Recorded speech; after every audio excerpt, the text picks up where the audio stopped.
ఉప్పు వేయండి. పెద్ద ఉప్పు వాడతారు మీరు ఇక్కడ, వేయండి. వీటితో పాటు అమ్మ నువ్వుల చెక్క వాడతారా మీరు ఇక్కడ? నువ్వుల పిండి వాడరా? కొబ్బరి పెట్టు మంచిది. దొరకనప్పుడు నువ్వుల పిండి కూడా మంచిది, నువ్వుల చెక్క కూడా వేయచ్చు. చివర 3 నెలలు కిలో దానా ఏమన్నాను కదా, దాంట్లో 100-150 గ్రాములు కలుపుకోవచ్చు. ఇప్పుడు పాత రోజుల్లో ఇంతున్నాయి గేదె, అది సత్వ తరిగిపోతుంది. 3 నెలలు అవుతాయి, ఏమవుతాయి, పాలు తగ్గిపోతాయి, దూడ కూడా ఇది కాదు. అందువల్ల మనం వేసే దానాలు మీరు నిండు చూడప్పుడు మీరు వేసే కొబ్బరి చెక్కని 150 గ్రాములు వేయండి.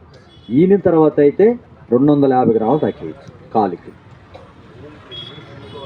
వేయచ్చు. మూఢనమ్మకం 100 గ్రాములు వేస్తే ఏమి కాదు. చివరే కదా పెరుగుతుంది దూడ 60%. అప్పుడు ఏమవుద్దంటే చివర 3 నెలలు మీరు కిలో లెక్కన దానా పెడితే 10-15 కిలోలు పుట్టుకతోనే దూడ ఎక్కువ బరువుతో పుడుతుంది. మనం ఏమంటున్నాం మన హాస్పిటల్ పోయినప్పుడు, వెయిట్ చూస్తున్నారా, 2.5-3 కిలోలు అంటే మహానందం, ఆ తల్లిగారు నవ్వుతూ ఉన్నారు. ఏమ్మా, అలా మన దూడ కూడా రేపు బలమైన దూడ పుడితేనే నేటి బలవంతుడే రేపటికి మహాలక్ష్యం అవుతుంది. మన ఇంట్లో మంచి దూడ పుట్టాల. కుడితిలో అన్నం అన్నీ కలిపి ఉంటాయి కాబట్టి 4 రోజులకు ఒక్కసారి 50 గ్రాములు దోసపిండికి వేసుకున్న సోడా ఉప్పు ఉంది కదా, సోడా ఉప్పు వేయండి.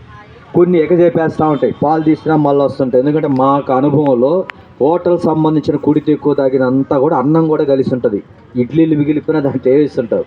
అవి తిన్నప్పుడు అజీర్తి అవుతుంది కడుపులో. కాబట్టి రోజా కుడితి వేసేవాళ్ళు అయితే ఒక పెట్టి మొత్తం సోడా ఉప్పు, లేదు 4 రోజులకు ఒకసారి 50 గ్రాములు సోడా ఉప్పు వేస్తుంటే వెన్న శాతం కూడా వస్తుంది.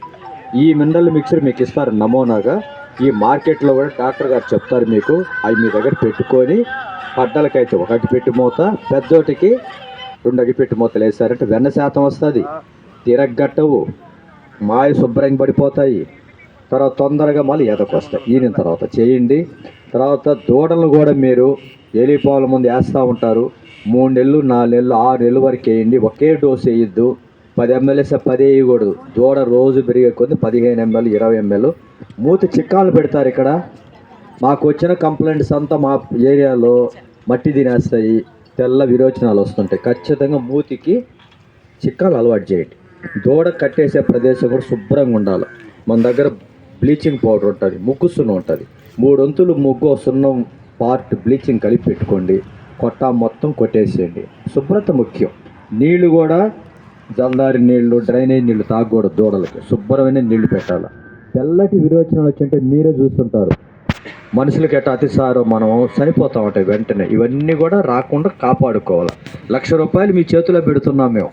అందులో రాబోయే త్రిపులెస్ ఏది లింగ నిర్ధారిత వీర్యం ద్వారా పుట్టే దూడలు మీకు పుట్టుకతోనే మీరే చెప్తారు. 2 కేసారి